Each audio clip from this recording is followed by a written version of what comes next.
Incoming transmission. Welcome. This is True Spies, the podcast that takes you deep inside the greatest secret missions of all time. Week by week, you'll hear the true stories behind the operations that have shaped the world we live in. True Spies. You'll meet the people who live life undercover. What do they know? What are their skills? And what would you do in their position? This is True Spies. While the US and European press were horrified at the prospects of the Soviet Union now having the bomb, Ted and Joan were very privately proud of the role that Ted had played in helping them get the bomb. In a sense, it was kind of mission accomplished. I'm Daisy Ridley, and this is True Spies from Spyscape Studios. The Compassionate Spy.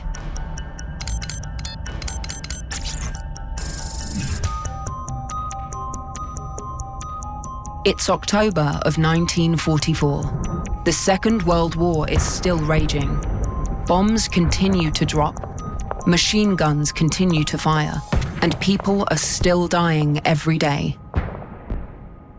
But on this autumn afternoon, two young men are enjoying what seems like a moment of quiet and tranquility. They've taken a rowboat onto the lake at Central Park in New York City. One of the men, Ted, is celebrating his 19th birthday. He's joined by his best friend, Savvy. From the outside, it must look like a very ordinary scene. Two friends together, enjoying one another's company. But something else is happening inside this boat. Something that will change Ted and Savvy's lives forever, and the course of history. Ted decided that the US having this awful bomb they were building all to itself would destabilize the post-war world. Ted Hall is a brilliant scientist, and he has a front row seat for the development of a devastating weapon, the atomic bomb. But Ted is about to go from scientist to spy, and he wants to share what he knows about building an atomic superweapon with the Soviet Union. Ted basically said that he was ready now to take that step and share these secrets with the Soviets. And so these guys hatched a plan about how they would do that.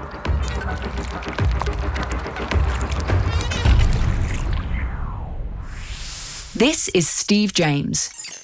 I'm mostly a documentary filmmaker who's been doing this for several decades. My first film was a film called Hoop Dreams, and it's been all downhill ever since. Steve's going to be guiding us through the story of Ted Hall, a compassionate spy.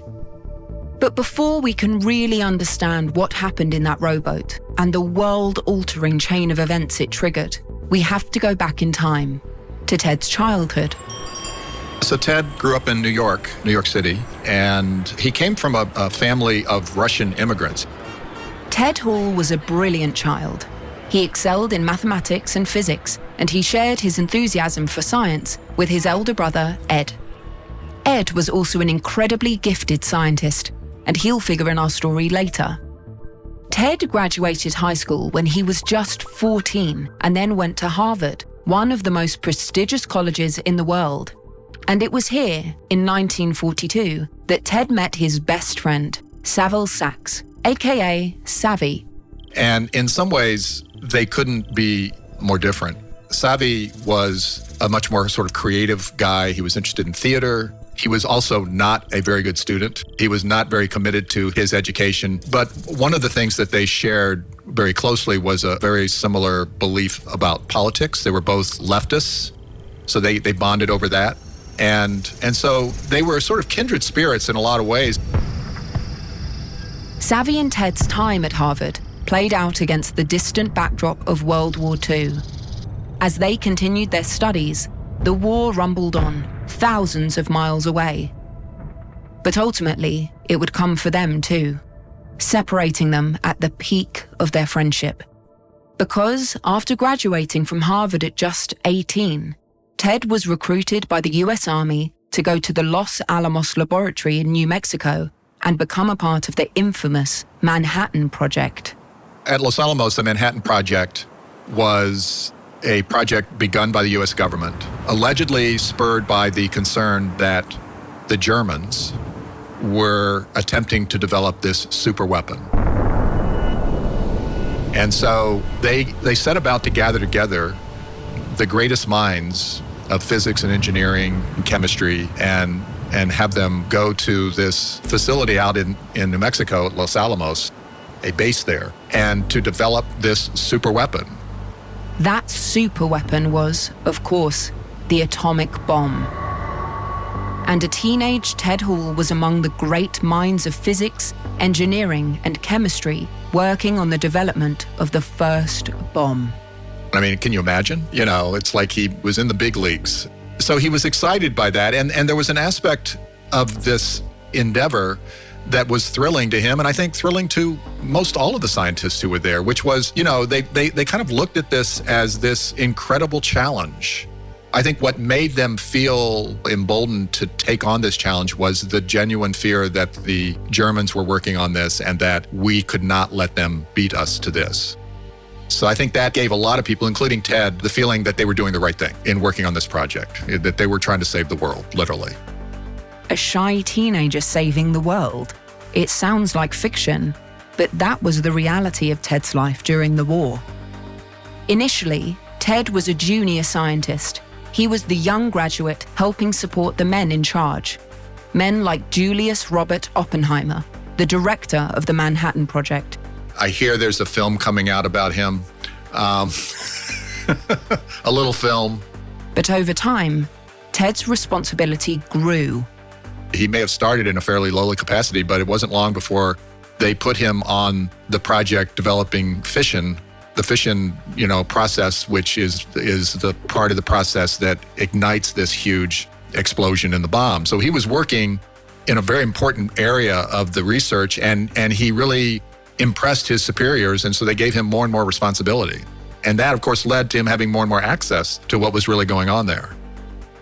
Ted may have been initially excited about this bold scientific endeavor and the notion of saving the world.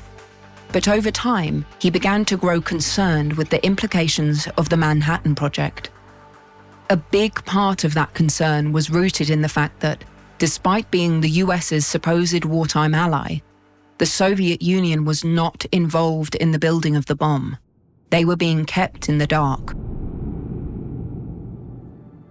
Long before the Iron Curtain fell across Europe, there was a wall of silence.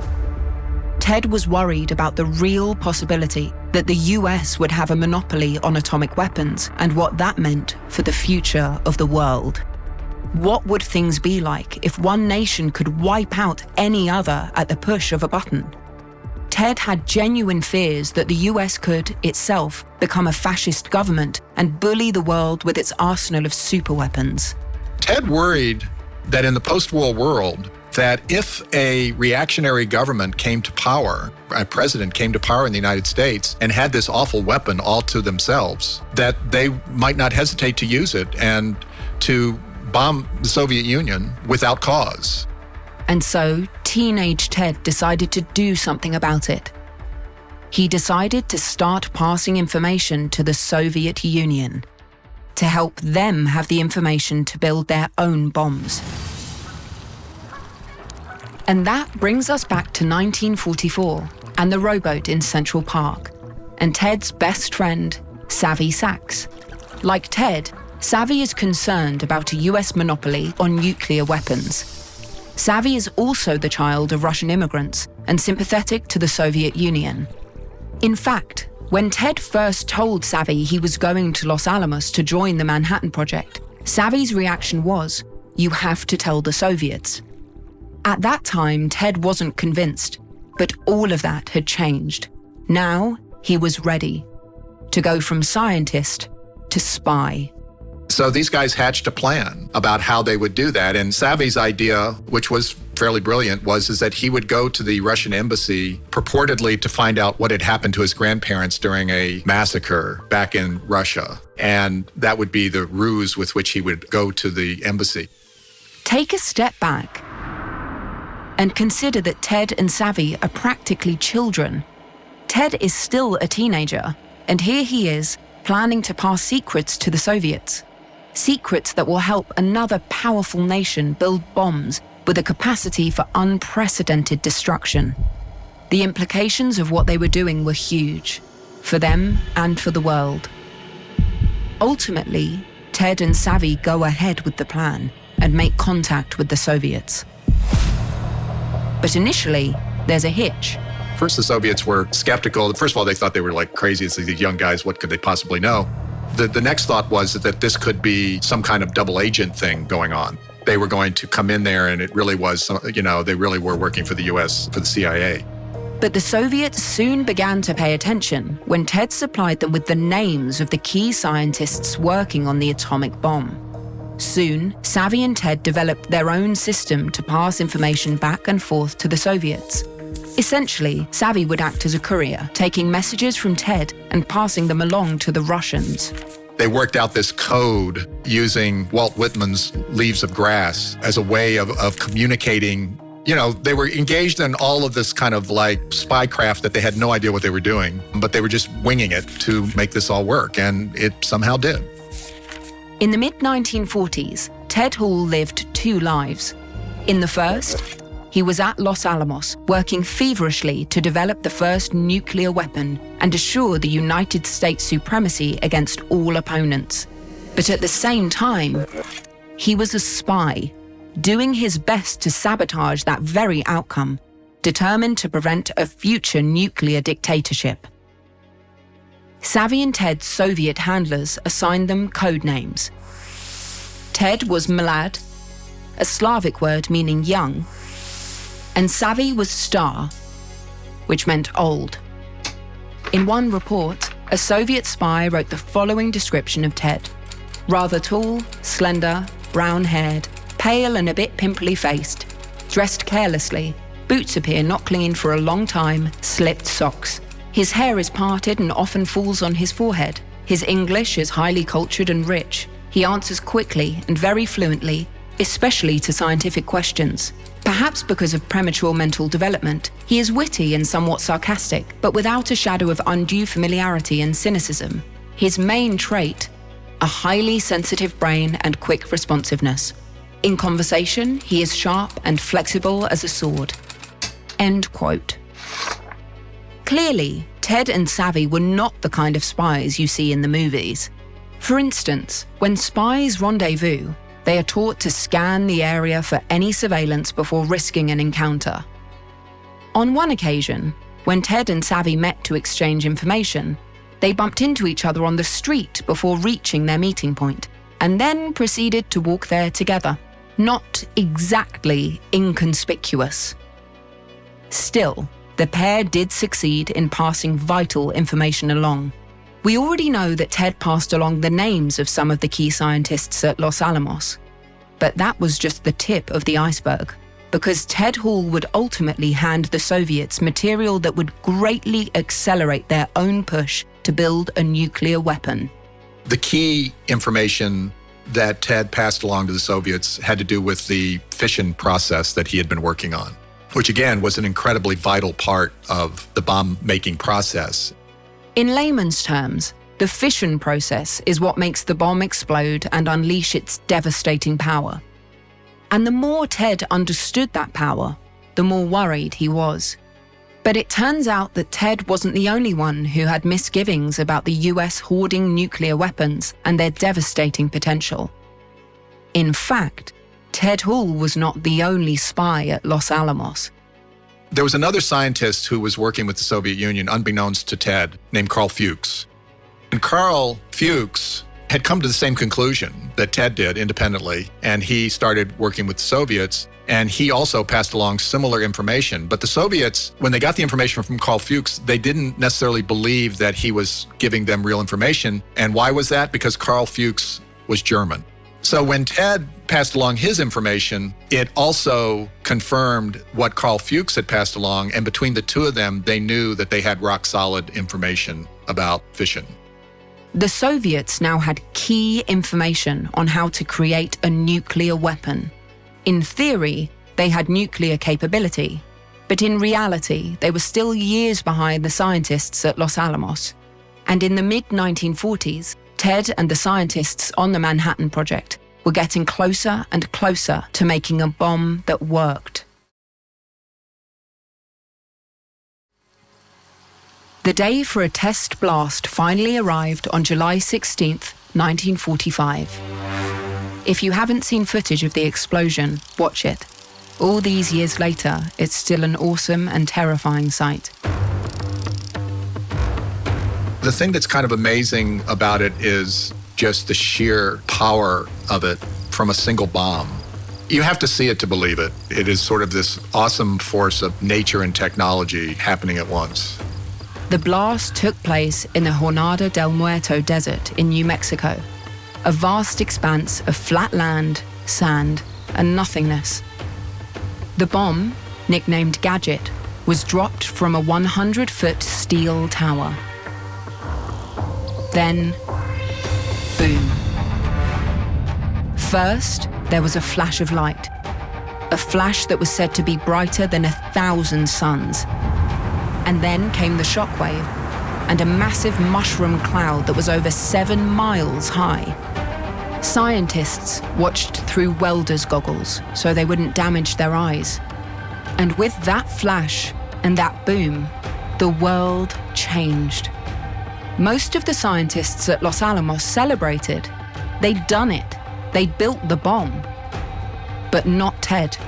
I think it confirmed for him all of his worst fears about what was possible. And, I'm sure on some level there was some measure of pride in that, wow, we did it. That sort of pure scientific pride in the success of it all. But the overwhelming emotion and feeling for Ted was horror. And so there was a lot of celebrating going on at Los Alamos, and people were toasting and drinking and, very proud of what they had done. And Ted completely avoided the celebration. He went back to the barracks where he was staying. He put on some of his favorite classical music, and he just thought about the awfulness of what they had just done. And, I think that says a lot about him and the kind of man he was. I think, if anything, it only further spurred him to feel like he had been doing the right thing in passing these secrets to the Soviets. After the successful test, others started to become alarmed at just how powerful the bomb was. 70 scientists from Los Alamos wrote a letter to President Truman, pleading with him not to use the bomb. Here's an extract. If after this war a situation is allowed to develop in the world which permits rival powers to be in uncontrolled possession of these new means of destruction, the cities of the United States, as well as the cities of other nations, will be in continuous danger of sudden annihilation. The added material strength which this lead gives to the United States brings with it the obligation of restraint. And if we were to violate this obligation, our moral position would be weakened in the eyes of the world and in our own eyes. Ted Hall was not deemed to be important enough at the time to sign this letter, but you can imagine he agreed wholeheartedly with the sentiments expressed. The letter, though, fell on deaf ears, and on August the 6th, 1945, the first atomic bomb was dropped on Hiroshima. It was followed 3 days later by another in Nagasaki. Both cities were decimated. The scale of devastation was too great to be easily calculated, but it's estimated that over 200,000 people died as a result of the blasts. Japan, brought to its knees by the bombs, surrendered. The war was over, and so was Ted's career as a spy. Once he left Los Alamos, once the war ended, and Ted then went to the University of Chicago to get his PhD in physics, he was no longer passing secrets to the Soviets. In fact, they wanted him to stay on and be a source, but he said that he was done. Number one, he didn't think he would have anything to offer. And number two, he wasn't interested in being a career spy for the Soviet Union. He had done the thing that he felt compelled and that he needed to do, and he wanted to be done with that part of his life, and he wanted to move on with his life. And for a while, that was possible. At the University of Chicago, Ted was reunited with his old friend Savvy, and he fell in love with a woman named Joan. Joan was well aware of what Ted had done during the war. After she'd accepted his proposal, he confessed to her that he had been a spy and gave her the opportunity to back out of the wedding. Joan stayed true to Ted, and they were married. Savvy also got married, and both young couples had children and lived like regular postgraduate students, happily absorbed in their studies and family life. And Ted and Savvy might have thought that their involvement with spy games was over. But that wasn't to be.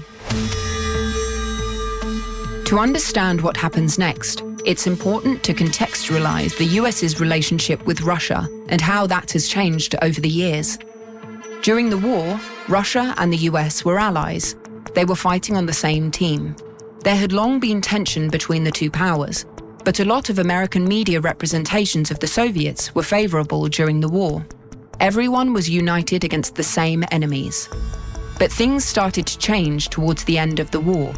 Relations between the US and Russia deteriorated, and a Red Scare swept across the US, and all of the fears and paranoia surrounding the Soviet Union only intensified when, in 1949, Russia successfully detonated its first nuclear bomb. Many Americans were terrified when the news broke. By now, the devastating power of these weapons was well known. What might happen now that, on the other side of the Iron Curtain, equally powerful bombs were available? But things were very different inside the Hall household. So when the Soviets tested their first bomb successfully, and it was a huge, huge story internationally, while the US and European press were horrified at the prospects of the Soviet Union now having the bomb, Ted and Joan were very privately proud of the role that Ted had played in helping them get the bomb. And in a sense, it was kind of mission accomplished, that Ted had played a role in helping the Soviets even the playing field. At this time, it would have been crazy for Ted to publicly rejoice in what he saw as a great accomplishment. And, to a contemporary audience, it might seem odd that Ted would celebrate the Soviets having a bomb. But remember, this was before the brutality of Stalin's regime was widely known, before we understood the amount of people who perished under his rule, and before Ted could really understand who he was passing secrets to. At the time, the main thing Ted knew was that he had succeeded in creating the circumstances for mutually assured destruction, or MAD. The idea being that two sides having weapons creates a standoff. Because who's going to fire a nuclear weapon when you know that someone else is going to fire one back? By giving Russia the information to help build their bomb, Ted had ensured that no nuclear bomb would ever be used. He turned the world mad. Well, whatever its problems, and there are significant problems, it has succeeded in one sense, in that not since the United States dropped 2 bombs on Japan has any country dropped a nuclear bomb in the 80 years since. No matter the pride they may have felt, the need for Ted and Savvy to keep quiet about their activities during the war were made clear in the early 1950s when Julius and Ethel Rosenberg were arrested. Well, Julius Rosenberg was, and with some help from his wife Ethel, were part of a ring of spies that had been passing secrets to the Soviets. Now, Julius Rosenberg was mostly a carrier of secrets. He was not a scientist. He did not have the particular access himself to the kinds of secrets that Ted had passed along.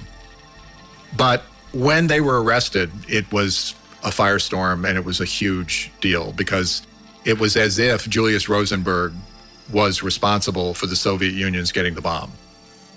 The Rosenbergs' trial made headlines across the world. But in truth, they were small fish, and the information they had passed along to the Soviets was nowhere near as valuable as the intel that Ted had provided. But they were still portrayed as being responsible for helping the Soviets build nuclear weapons. The Rosenbergs were, in a sense, taking the blame for information that Ted, Savvy, and others had passed along. On March 29, 1951, the Rosenbergs were convicted of espionage. and they were both sentenced to death. Ted was so horrified at the prospects that the Rosenbergs were going to be executed for what he had done that he said to Joan he wanted to turn himself in with the hopes of sparing them because he knew that what he had done was of far more significance than what they had done. And Joan wisely and forcefully said to Ted, "You will do no such thing because that will not save the Rosenbergs. It will just get us both probably executed." And so he did not do that. But that's what was at stake here for Ted if he had confessed and then been put on trial. It was now crystal clear. This was a life or death situation.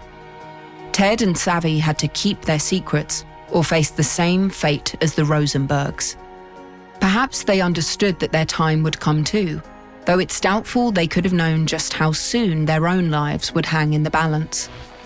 Because around the time of the Rosenberg case, an old encrypted Soviet intelligence cable was finally cracked, and it pointed directly at Ted Hall.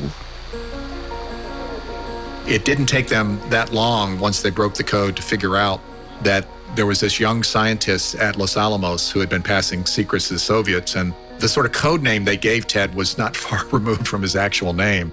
So it didn't take a rocket scientist, as they say, to figure out that this was Ted Hall. It looked like Ted was caught red-handed, and that he would be exposed, become the next spy to face the flashbulbs of the world's press and the real possibility of a death sentence. But it wasn't quite that simple. Because the US didn't want the Russians to know that they had broken their codes, nothing in the encrypted intelligence cables could be used as evidence against Ted. As a result, FBI investigators would have to force Ted and Savvy to confess. They would have to break them down and make them admit to everything they had done. So the FBI in 1951, out of the Chicago office, hauled Ted in and Savvy for questioning. The interrogation process was about to begin. So they bring Ted in. It's in the wake of this Julius Rosenberg thing. It's all going on. And they basically try to tell him that they've got the goods on him. And they explain everything that they have found out about him. And they try to get him to admit to what he'd done. And Ted completely stonewalls them and doesn't admit to anything. And at the same time, next door, they have brought in Savvy. They excuse themselves from interrogating Ted. They go next door and they are interrogating Savvy very loudly. And Savvy is getting incredibly emotional because Savvy wasn't nearly as steely-spined as Ted.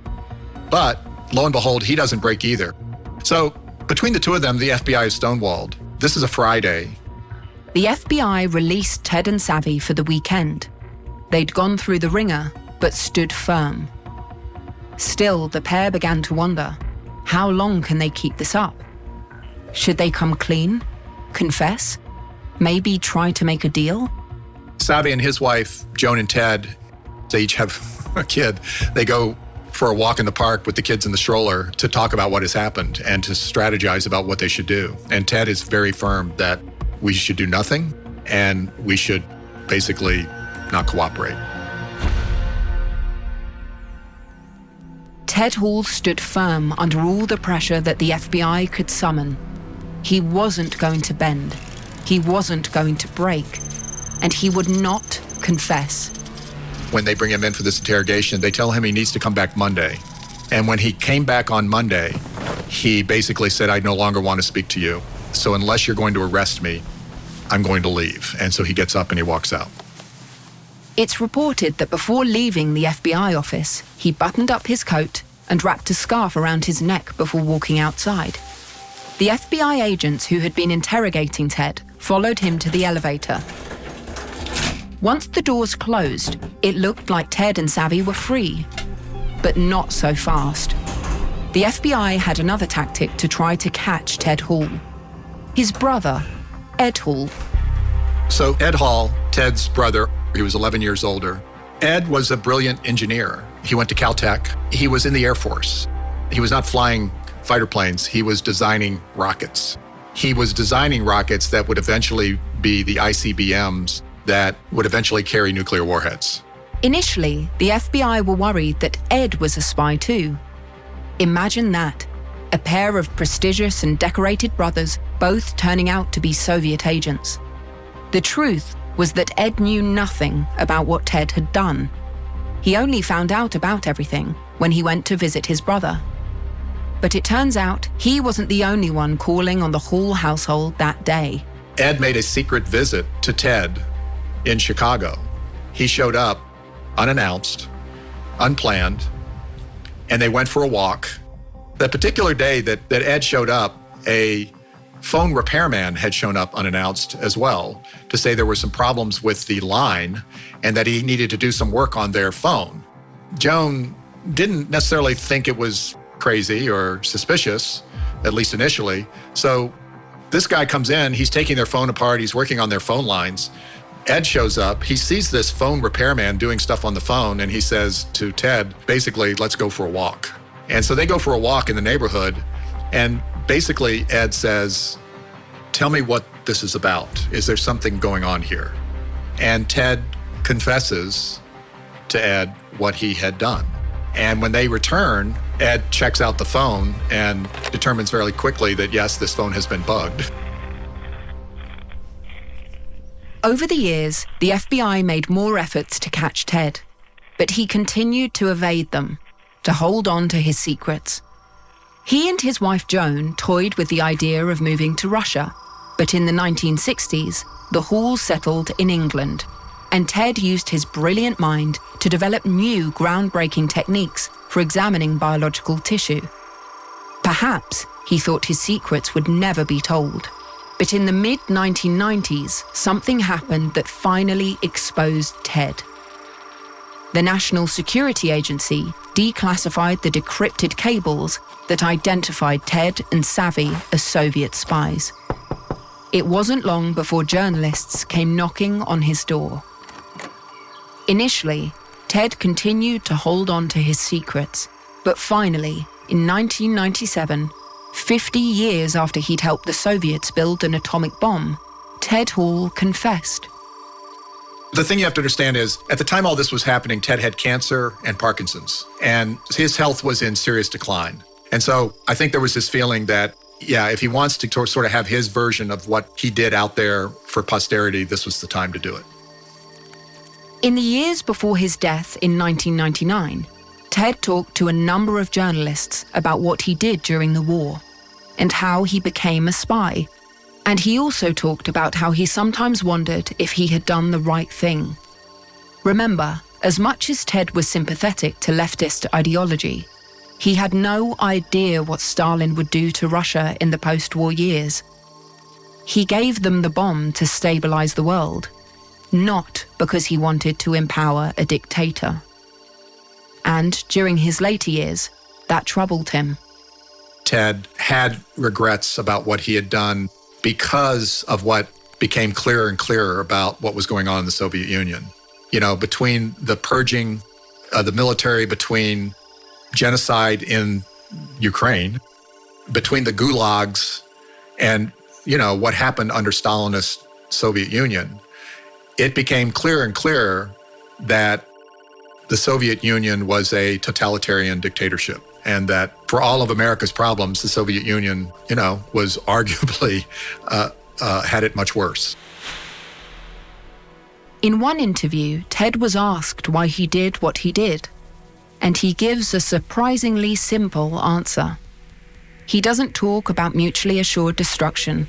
He doesn't talk about halting a US monopoly on nuclear weapons. And he doesn't talk about any of his worst nightmares about what the US could possibly turn into if it was the only nation to wield so much power. On his reasons that he could still stand behind for what he had done was because he had done what he had done out of compassion for the Soviet people. And a worry that if the US had done preemptive strikes, they would have killed a lot of Soviet citizens, including, you know, people, his own relatives, really, because his people had immigrated from the Soviet Union. So there was that personal aspect and connection as well that I think you can't forget. It was this care for others that inspired Steve James to make a documentary film about Ted. He called it A Compassionate Spy. And so I think that's where the compassion came in for him, that he worried more than anything about the death and destruction of civilians, that he didn't do it to support the political aims of the Soviet Union. He did it out of compassion for the people. When Ted Hall died in 1999, he left behind a complicated legacy. There are some who say that he did the wrong thing, that he betrayed his country and empowered a new evil empire. But at the same time, his supporters say that he helped stabilize the world, that he risked his own life to save others, and that, above all, he was a compassionate spy. I'm Daisy Ridley. Join us next week for more crucial contact with True Spies.